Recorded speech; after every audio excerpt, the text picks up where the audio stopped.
Good morning, everybody. See, my dear friends, in the last class we have seen what are the disadvantages of our precious concretes. Okay, so now let us try to see now what are the materials used in precious concrete. What are the different materials that I am going to use it. See, now I have already said you high strength concrete and high strength steel are the most important things.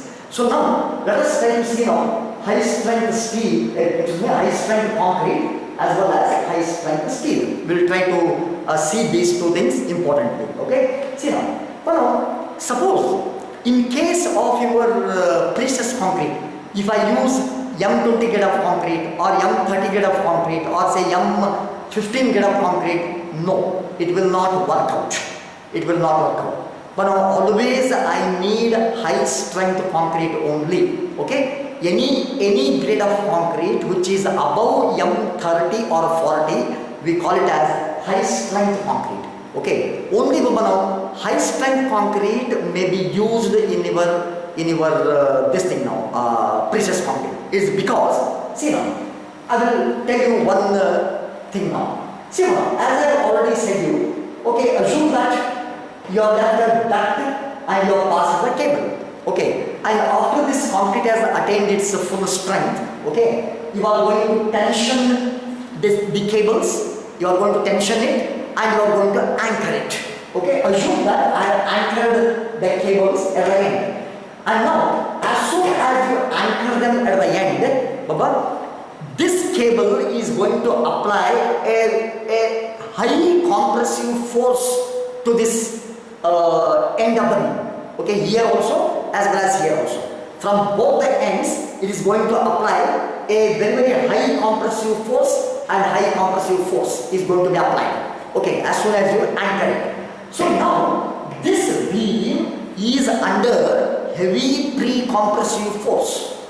So now it has been observed that at the end here, at the end where the pre-stress is transferred, okay, this zone especially and this zone especially, but here we find lot of complex state of stress.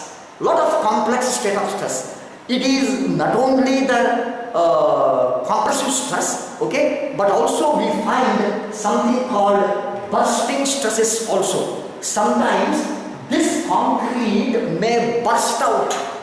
Okay, such a high state of complex stresses will exist in this zone as well as in this zone.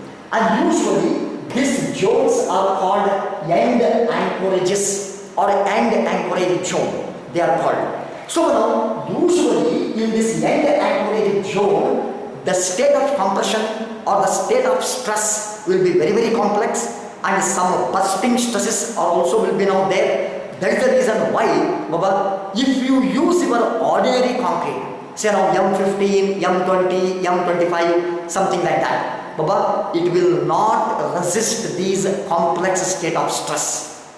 Okay, that's the reason why we need high strength concrete only to resist these complex state of stress as well as these bursting stresses. Okay, high strength concrete, anything like M40, M50, M60, something like that. Okay, it is a must. Okay, that's one. And also, when the stress transfer takes place by the bond action. See now, in the last class I have explained you regarding the Hoyer's process. In the Hoyer's process, when the concreting is done, I am going to cut the wires. Am I right now? I am going to cut the wires.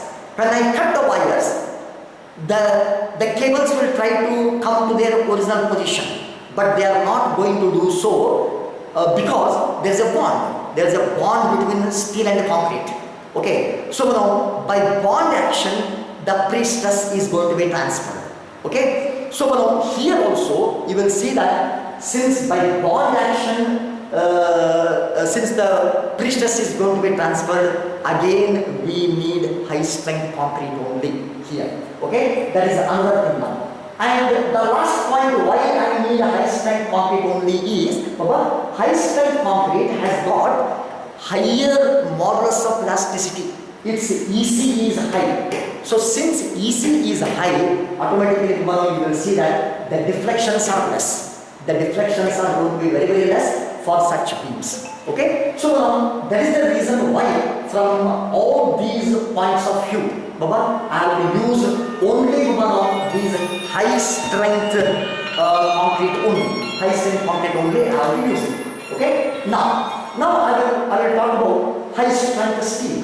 Okay, see now, as I already said you now, high strength steel means it is in the form of wires or strands, and these wires or strands, when they put together, okay, they form the cables. Okay, and only cables are going to be used in case of your precious concrete.